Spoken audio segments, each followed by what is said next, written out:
Welcome to Eastern Europe's Minorities in a Century of Change, a podcast on the history of minority experiences in Central and Eastern Europe during the 20th century. This series is part of the Institute of Historical Research's centennial commemorations, Our Century, Looking Back, Thinking Forward, and has been organised by the Bassi Study Group for Minority History. It was made possible through the help and support of the British Association of Slavonic and East European Studies and the Stanley Burton Centre for Holocaust and Genocide Studies at the University of Leicester. I'm Dr. Samuel Foster, a co-organiser for the study group. The study group is a forum devoted to researching minorities in the national and regional histories of Central, Eastern and Southeast Europe and promoting closer scholarly collaborations. For more information, please visit our website at studygroupforminorityhistory.com. On this episode, John Paul Newman, Associate Professor in 20th Century European History at the National University of Ireland, Maynooth, talks to us about the experiences of disabled war veterans in Yugoslavia before and after the Second World War. John Paul, welcome to the podcast. Can you start by telling us a bit about yourself and how you became interested in this area of history? Hi, Sam. Well, first of all, thank you very much for the invitation to talk with you today. I've started listening to some of your podcasts, and this seems like an excellent initiative and a great great project. So, congratulations to you and to Olena as well for your efforts so far. So who am I? My name is, as you say, John Paul Newman. I'm a historian of Central Europe and the Balkans. I've been based and I've been working in Ireland for about a decade now, a little bit longer than that, first as a postdoc and now as a university lecturer at the University of Maynooth. I started out my career writing about Croatia. I wrote my PhD about Croatia and Croats after the First World War. It's part of a project which was looking at the legacy of the Habsburg Empire and its various kind of afterlives after 1918. And so that was a project, and there's people working on the Czechs and the Hungarians and the Austrians. And I wrote about the Croats. And that eventually, after a very long production period, that became my monograph, Yugoslavia in the Shadow of the War, which was kind of an expansion and looked at the way the first Yugoslav state, the interwar state that I think we'll be talking a little bit about today, came to terms or very often did not come to terms with the legacies of the First World War.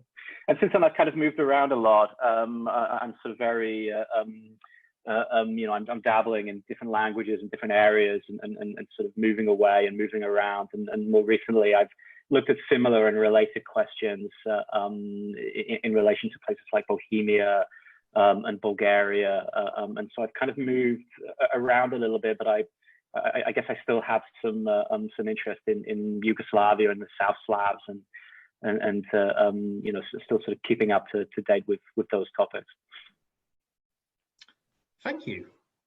So as you just been saying, your research focuses on the country known as Yugoslavia, or rather formerly known as Yugoslavia. Now, some of our listeners might be familiar with it from news coverage of the conflicts that took place in what was often known as the former Yugoslavia during the 1990s, or some of them may have even have memories of going there on holiday in the 1970s and 80s. However, for the benefit of our audience, could you tell us where in Europe Yugoslavia actually was, what were its origins, and why is it typically described as having existed both before and after the Second World War? Okay, deceptively simple questions behind which lurk huge discussions. Well, the country, the Yugoslavia, as many of your listeners will probably know, simply means land of the South Slavs, and it's roughly congruent with the area that we now call the Western Balkans. So countries like Croatia, countries like Serbia, countries like Bosnia, Montenegro, Macedonia, also Slovenia, once upon a time were part of one state. and this state was called Yugoslavia. And in fact, there was, as you rightly mentioned, there's more than one. There's in fact two. Well, actually, there's three, but there's two main Yugoslavias. The one that the majority of people, I think, are more familiar with is the state that was formed by Tito and by the Communist Party, the Yugoslav Communist Party, at the end of the Second World War, and existed up until the conflicts which you mentioned, Sam, during the 1990s. And that's known to people, as you say, because people of a certain age will remember images of the conflict in Bosnia or the conflict in Croatia or Kosovo during the 1990s. Some people might remember the communist leader Tito. Josip Broz was quite a colorful, prominent figure on the world stage during the Cold War. And many people also would have gone on holiday or visited the country. It was comparatively, for most of its existence, more open than other parts of the communist world. Now there was a Yugoslavia before that that was formed after the end of the First World War at the Paris Peace Treaties, and that's the state that I've throughout most of my research career been writing more about. A state that was formed in 1918 and existed up until Axis invasion in 1941. And that was a state that was quite different, actually, from the socialist state. Initially, in the 1920s, it was formed as a parliamentary democracy. So it was a very tortured and difficult period, and eventually collapsed into a military and royal dictatorship in the 1930s. So a short-lived state, one that is generally considered a state whose failures, I would say, outnumbered its successes, although there were some notable successes. And a state for that reason, which is, in historical terms, is very often eclipsed. 1918 was in fact the first time properly that a South Slav state had been formed and existed on the map. But various ideas about South Slav unification were in various stages of development, much longer than that, and particularly in the 19th century. Many people who were involved in the Croat national awakening, or many people who were involved in 19th century state building in countries like Serbia, had various ideas about how a South Slav unification might come into existence. And those ideas were very varied, depending on who you asked. But they were in existence, at least, even if there wasn't a huge amount of consensus over how this process would be achieved. Building on the themes covered in your 2015 book, which you've already mentioned, Yugoslavia in the Shadow of War, you've previously been exploring the idea of disabled veterans as representing what you've been calling in more recent research as a social minority. Firstly, how would you define this particular concept, and what do you think it would mean meant in this Yugoslavian context? Sure. Well, let me say two things, maybe two or three things about that question. The first is that I've, as you know, Sam, very well, and as some of your listeners will likely know as well, for very many decades, discussions about the Yugoslav state have been focused to a very large extent on the national question, and there's been a sense that Yugoslavia is unusual in the pattern of nation states in 20th century Europe. It's not a nation state; it's a state, it's like a conglomerate state that has various nations within it. Perhaps this was the big problem in the state. This was the fatal flaw. And in order to understand its history, going right back to the 1918. All the way through to the end in the 1990s, one has to approach it first and foremost as a state of various nationalities. Now, in my own work, including this project on disability, I simply wanted to do something different. And I wanted to say, well, look, maybe there's other experiences, other identities, other identifications that in a sense intersect or not with national identity. There might be other things that are important to people. So in my book, that was very much about the experience of war. And Yugoslavia was a state which was formed of people who had been on opposing sides during the First World War. And I wanted to think about that and to say, well, look, maybe this, the sense of demobilizing from this conflict, perhaps this was one of the most important dividing matters and one of the most important things for those people who fought in the war, of course, which there were many tens of thousands.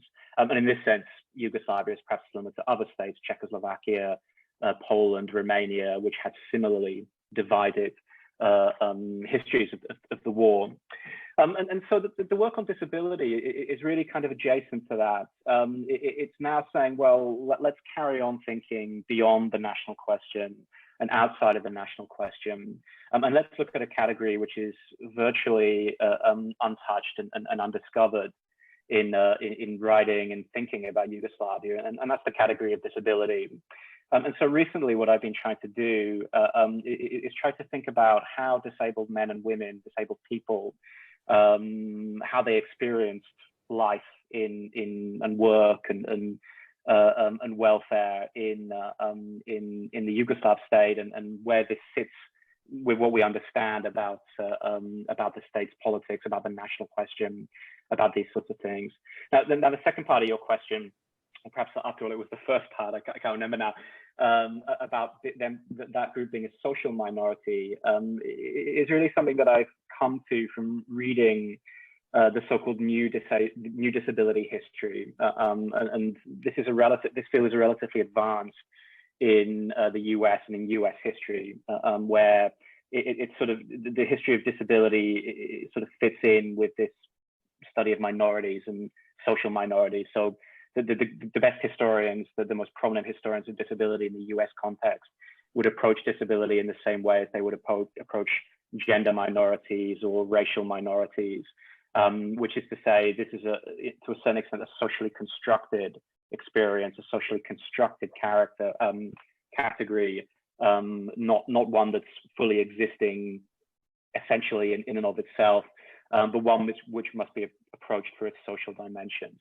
So that's kind of what I've been doing with disability. I've been trying to ask how understandings of disability were formulated, were forged, how people who were wounded or injured or had physical impairment understood themselves to be disabled subjects, how they negotiated that identity with the able-bodied population, with the state, with other members of this social minority.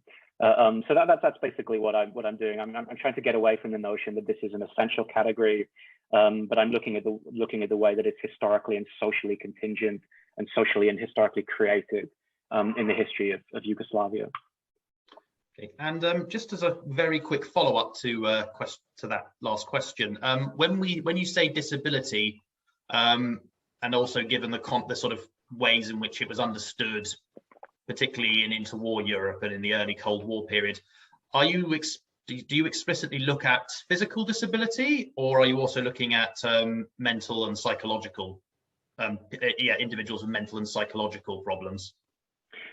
Yeah, it's such a good question, Sam. It really is. And the answer is, unfortunately, so far, my work is, for the time being at least, is focused on physical disability and physical impairment. Now, everything that I said about that field, insofar as we're still making the first steps, and that there's a group of scholars, that there is work out there, and some of it is very good. But it's not as established as it is, for example, in the US context or other fields within Yugoslavia, i.e. the national question or politics or social history or those sorts of things. As much as that is true, for mental impairment and for mental disability, and the history of psychiatry and these sorts of fields, they're even much more under-researched. And this is really a field throughout Yugoslav history that's being built from the sort of the ground up. There's minimal scholarship. Of course, the sources that do exist are glutted with contemporary prejudices and misunderstandings. The same is true of physical disability, but to a smaller extent. So for the time being, I'm focusing on physical disability, but I would be remiss not to mention people like Ana Antic, who has written a terrific book called Therapeutic Fascism, which is a study of psychiatry during the Second World War, and is an extraordinary offers an extraordinary way forward into this topic of understanding mental health in Yugoslavia in the 20th century. So there's really a lot of work to be done on that, and actually is potentially an extremely exciting and interesting field. So, turning now to the experience of disabled veterans, first in what was often called the Kingdom of Yugoslavia, or initially the Kingdom of Serbs, Croats, and Slovenes. What sorts of social climate did they face? Also, given the fact that much of this country had previously existed as part of Austria-Hungary, were there or can you discern any continuities in terms of things like welfare provision and state assistance? Mm-hmm. Yeah, I can. I mean, in the first part of your question, the experience of disability, of course, it was a very varied one. Just as disability itself is a very varied category. But at the end of the First World War, as the state came together, immediately afterwards, there were very bold statements about this group of people, and because of the First World War, you know, the matter of disability as a social question had really expanded exponentially. There were so many disabled veterans and wounded veterans coming home that it really eclipsed previous periods. And of course, there had been disabled war veterans in Serbia. They've been fighting in 1878 and 1885, even 1912, 1913. There were some, very much fewer in Austria-Hungary, but you know, there were also a few you know, around, and there was some welfare and some charity. But the First World War really transformed the scale of the question, and really introduces disability on a mass scale. It introduces as a huge social question, which can only be resolved through the intervention of the state, or at least that's the feeling. Now, immediately, there are bold statements about this. There's a sense of optimism, and state institutions which are competent for these matters offer some very ambitious and bold statements, and essentially hand over promissory notes to wounded men and wounded women, that something bold and something major will be done about this. As the interwar period rolls on, and the economic difficulties that the state finds itself in, not to say the political difficulties become more acute, those big promises that were set out at the end of the First World War, that there is a sense, at least for many of the disabled people within Yugoslavia, that these are not being met. So the overwhelming mood amongst many disabled people is one of disappointment, one of disillusionment, one of a sense that some kind of agreement had been made between them and the state, and that agreement has not come through. It's been reneged upon. So there's a huge amount of disappointment.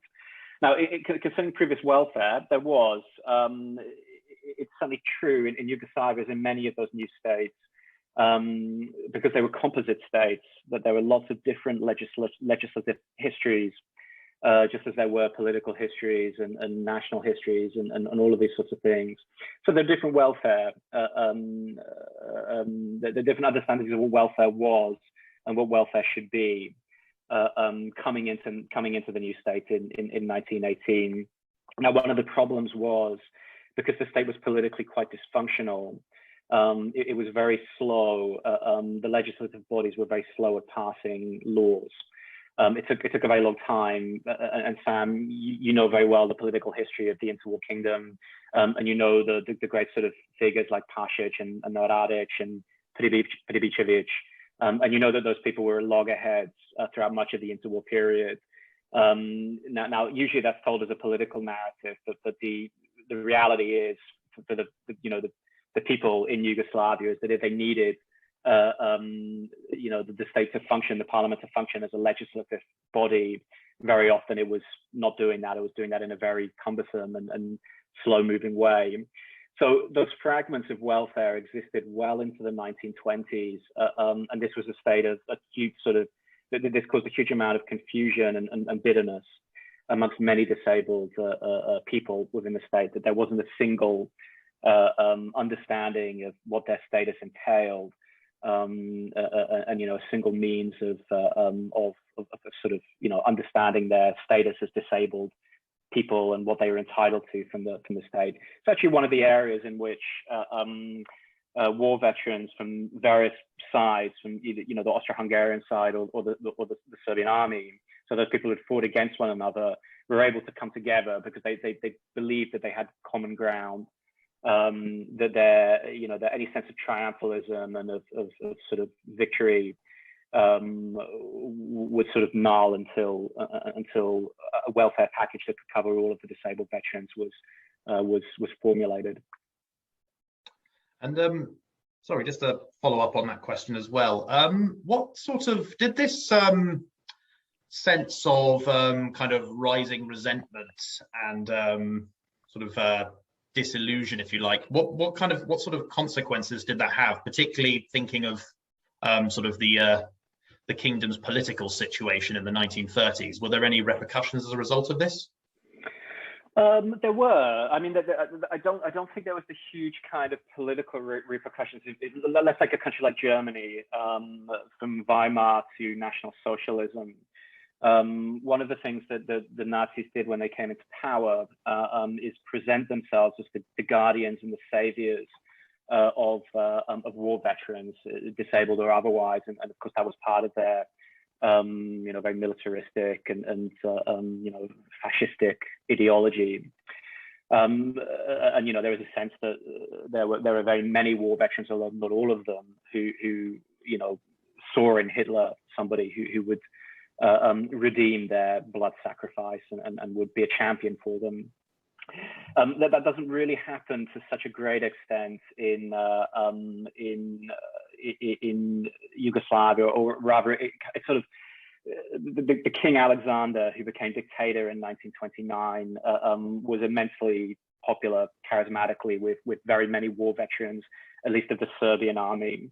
So they were quite welcoming, just as large parts of the actual army were, of his dictatorship when it arrived in 1929. And indeed, in the initial months, Alexander, because all of his parliament stuff was gone, and he was dictating by royal prerogative, he was actually able to pass various pieces of legislation in very sort of quick order. Now, of course, his story ends badly, and he's killed in 1934, and he doesn't solve all the myriad problems that the state has. But basically, I mean, it's a sense, I guess it's just yet another of the shortcomings, social, political, and economic, that we must sort of talk about and we must attribute to the state. So I said at the beginning of the discussion that the state's failures outlived its successes. That there might be historians who disagree with me on that, but I think that's the case. And I think this is just another sort of failure of the state, that it was not able to deliver a welfare package to its disabled people, its disabled citizens, that was satisfactory.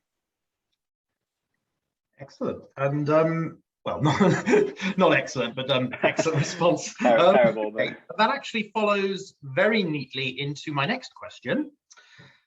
Okay, so we get to sort of mid-1945.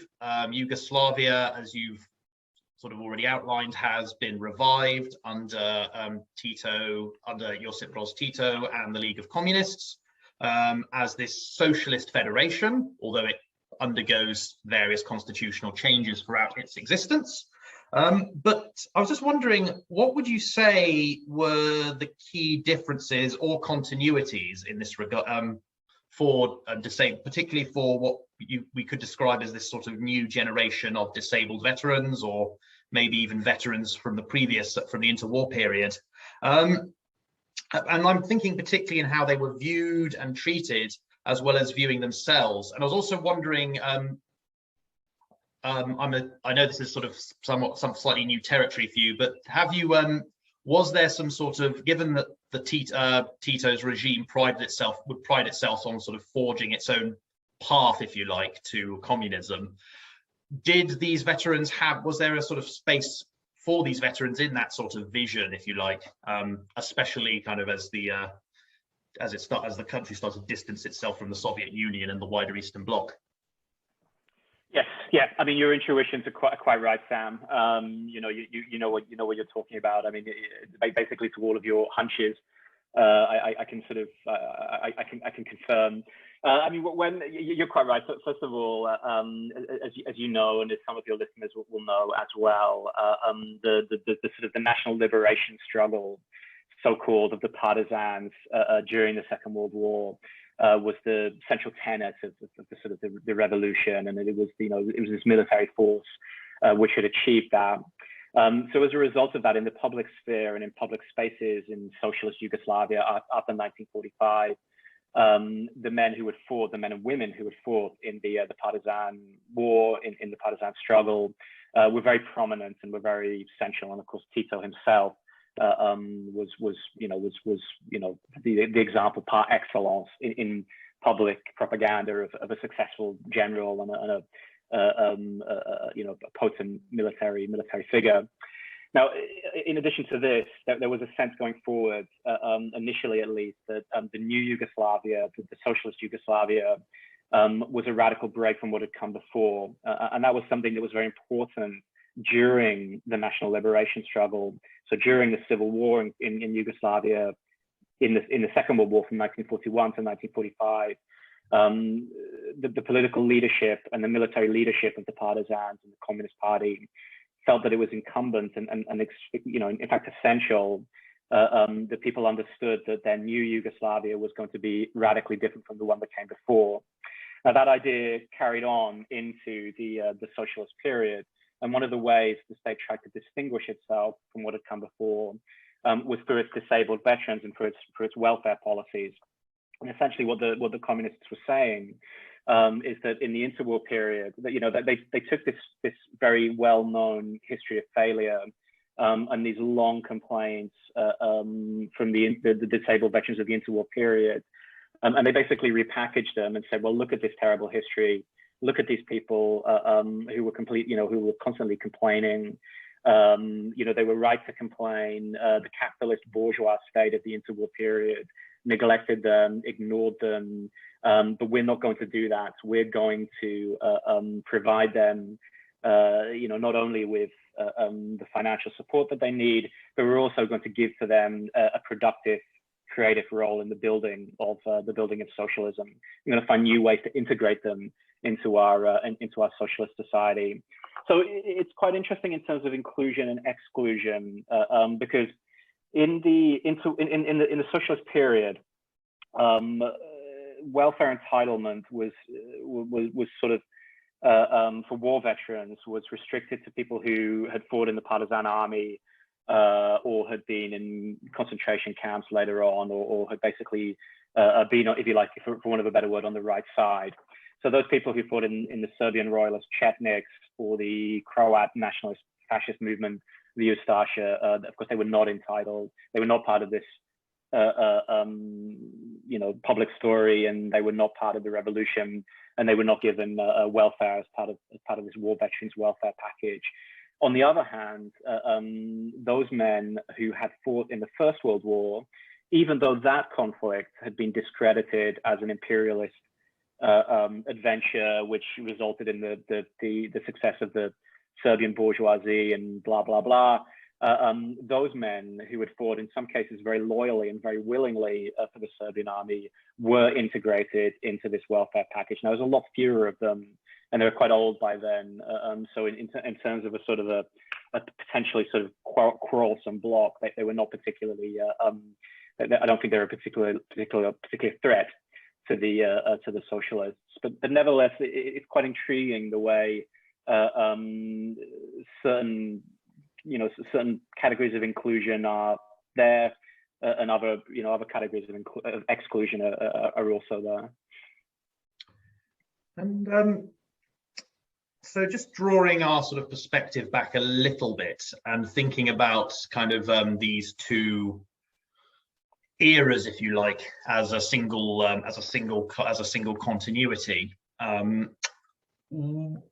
When we sort of look at these veterans' experiences in these both different, though not necessarily entirely dissimilar contexts, How do you think this actually reflected on, firstly, on the development of Yugoslavia as a state, and also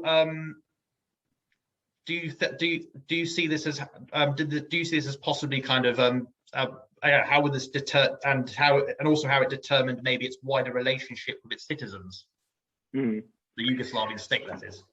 Yeah. Well, I mean, it's interesting. I think my argument, and these are arguments, Sam, that I'm really still trying to sort of formulate and trying to work through in my head. But I was struck by fundamental continuities from sort of the first Yugoslavia into the second Yugoslavia. So notions about what the role of disability care was, fundamentally rehabilitation, labor rehabilitation, getting people back into work. These simply didn't change, or didn't change to a huge, they changed by degree, not by kind, across the sort of the 1945, the revolution in 1945. So notions about rehabilitation to work, retraining, they were actually formulated. I mean, they existed in the 19th century, but they were, they were introduced in Yugoslavia at the end of the First World War. And the communists, despite, of course, labor and work being central to their revolution, didn't essentially change that notion. The notion of disability and what the state would do for disabled people was essentially, a story of continuity. The same with the family. It was a very conservative notion of what the family unit constituted in terms of welfare. The man was the breadwinner. If he was injured or if he had been killed, then the remainder of the family needed to be compensated according to his work. So if he was sort of 80% disabled, there would have to be a certain amount of money. If we're talking about a widow and orphans, it would have to be 100% of his putative earnings. Now, that doesn't really change either at the end of the Second World War. The conception of the family as a recipient of welfare is still, notions of gender, notions of what a family unit constitutes is not really changed in the socialist period. And that, again, for me, was quite piquant. Because there is a notion again that the revolution that the communists affected during the Second World War was also a revolution in gender relations, and it was a matter of emancipating women. And in many ways there were elements of emancipation, education and divorce and abortion and these sorts of things. They would come during the socialist period. But in the private sphere of the family, it remained, very conservative idea about whose work, who would do which jobs, and basically the women were doing, most of the domestic work, and that's reflected in disability welfare allowances throughout the period that I've been looking at. And do you?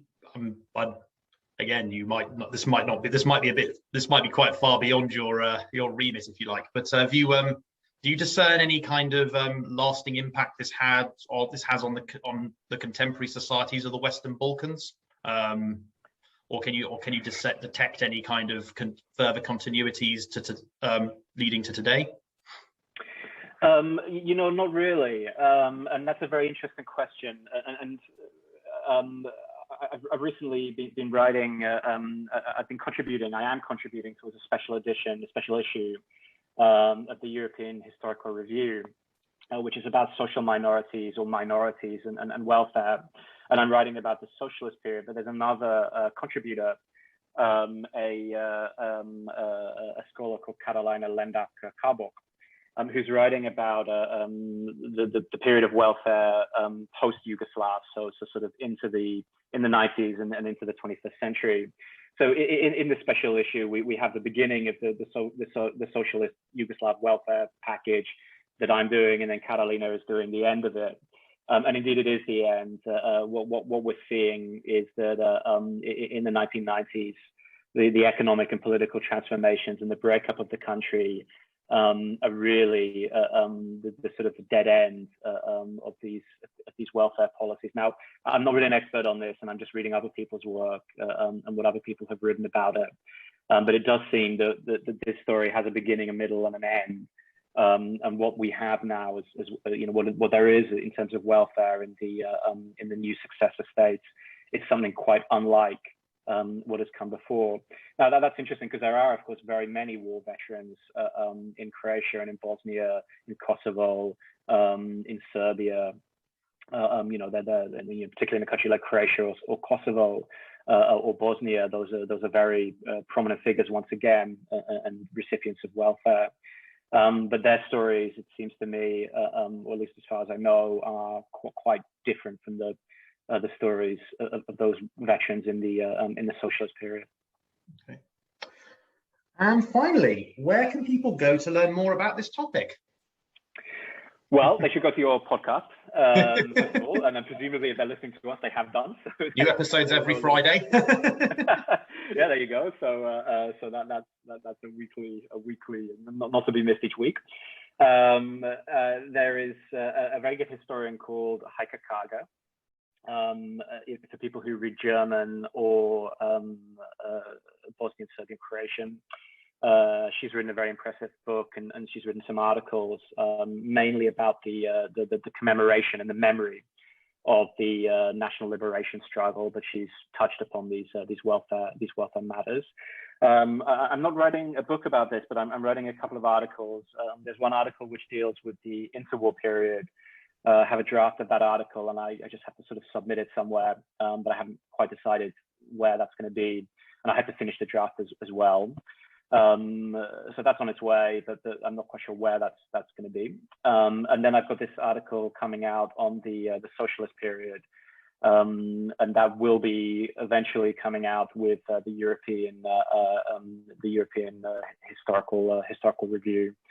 And that will be coming out in the next while, hopefully online first. And that's actually going to be an entire special issue, looking at welfare across Europe and Eurasia, and looking at how social minorities and ethnic minorities experience differently welfare. So I think that's going to be quite an interesting collective conversation. John Paul, thank you very, very much. Thank you, Sam. Good to talk to you, and good luck with the rest of the series. Thank you. Yeah, take care.